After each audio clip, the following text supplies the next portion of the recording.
Assalamualaikum warahmatullahi wabarakatuh. Shama harka fuunee kabajamoo fi jaalatamtoota kiyya akkam nagaha jira jirtu isiniin jecha. Ilmaan Oromoo hundi keessanuu bakkuma jirtanitti akkam nagaha. Anillee nagaan qabaa. Alhamdulillah. Okay. Ilmaan Oromoo hundi keessanuu bakkuma jirtan maratti nagaa qabdanii. Anillee nagaan qabaa. Alhamdulillah. Egaa har'a wanta xiqqoo takka qabadhee isiniif dhiyaadheen jira. Hanga xumura qophii kiyyaatti eessayyuu akka hin deemne na waliin turadhaa isiniin jedha. Okay. Inninis maal inni hojjettanii wanta isiniif qabadhee dhiyaadheeru kuni kunoo wanta amma bifa adiidhaan nu fuudheeraa jecha. Fakkeenyaaf amma akkana gadi bunneeti bifa adiidhaaf nu fuudheeraa jecha. Wanta kana bifa garaagaraatiin bifa nuti isin itti barbaadaniin jecha akka fedhii keessaniitiin akkamitti jijjiirachuu dandeenya isa jedhu appilikeeshinii wahii qabadhee isiniif dhufeen jira.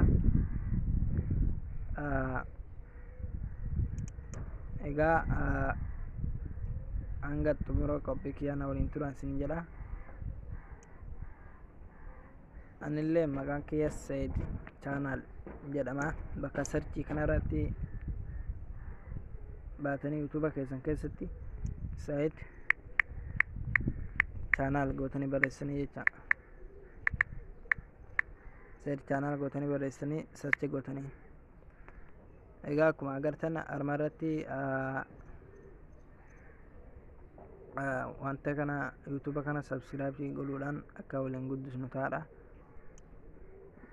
Mallattoo bilbilaa san immoo notification all irra godhuu hin dagatinaa jecha. Sun immoo maaliif nu gargaara yoo jettanii akka wanti ani gadhiise yeruma hunda jecha sababa ani gadhiise sin qaqqabuu danda'a jecha. Okay, appilikeeshinichi isa kam jechuun keessan ol appilikeeshinichi isa kana nini jecha. Appilikeeshin kana agartan jedhee yaada. Appilikeeshin kana hin buufatanii jecha pilaastorii keessatti nu argatanii pilaastorii keessan keessa isheentaniiti bakka sarchii kanarratti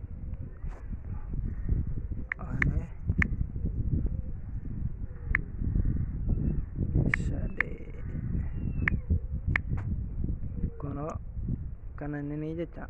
Akkuma agartan kunoo jalqaba irratti isinii dhufa. Kana ana amma update na gaafachuu jira gaa'e. Appilikeeshinii kana nama miliyoona takka olutu daawunlood godhateera. Appilikeeshina kana yeroo keessa isheen akkamitti nu dhufa. Yeroon keessa isheenuu kana ana amma kun wanta itti fayyadu tureef na baneera jecha. Fakkeenyaaf amma yoo duuba deebisee isin agarsiisu.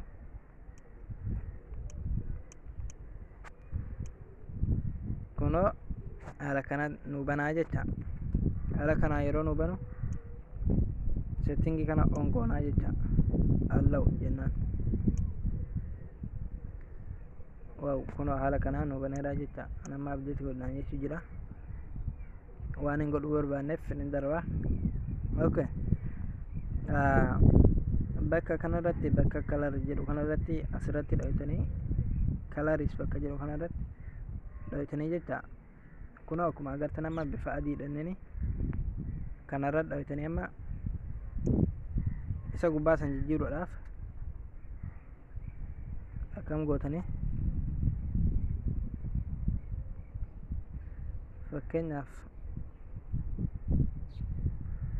fakkeenyaaf ani amma akdar kana godhuuf fedha jennu akdar kanarratti dhaha jecha. Kunoo maashaallah ta'eera jecha. Wow, baay'ee nama gammachiisa.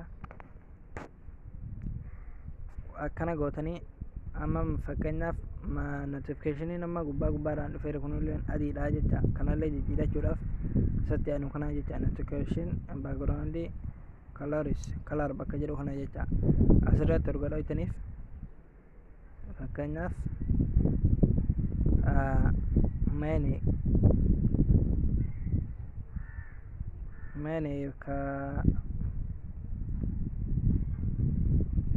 isinillee kanaa godhuuni amma fakkeenya kanaa godhu maal akka fakkaatu.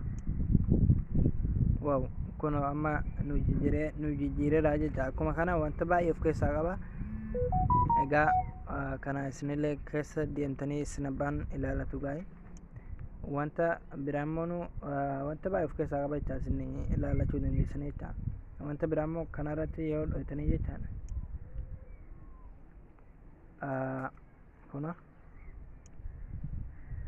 amma mallattoo asirra jiru kana jecha mana kana bifa adda addaa godhuus hin dandeessanii jechaadha. Amma fakkeenyaaf mee ani takka irratti godhu mee zoom malee tun sinuma agarsiisu jecha. Okay, mee amma ani kanarratti godhu maal akka fakkaatu. Waaw kunoo jecha bifa onneetiin nuuf taa'eera jecha. Egaa wanni kun baay'ee takka dasjedha. Kana bichaa miti inni wanta baay'ee of keessaa qaba. Keessa deemtanii ilaaluudhaan itti gammaddan jedhee yaada. Egaa barnoonni kiyya har'aa kana fakkaata. Hanga viidiyoo biraatti walitti deebinutti nagaa naaf turaa. Isin jaalladha, isin kabajaa. YouTube kana guddisaadhaan isin jedha. YouTube kun YouTube haaraa. Subscribe gochuudhaan akka na bira dhaabatanii isin jedha. Kanaafuu hanga viidiyoo biraatti walitti deebinutti ciao isin jedha.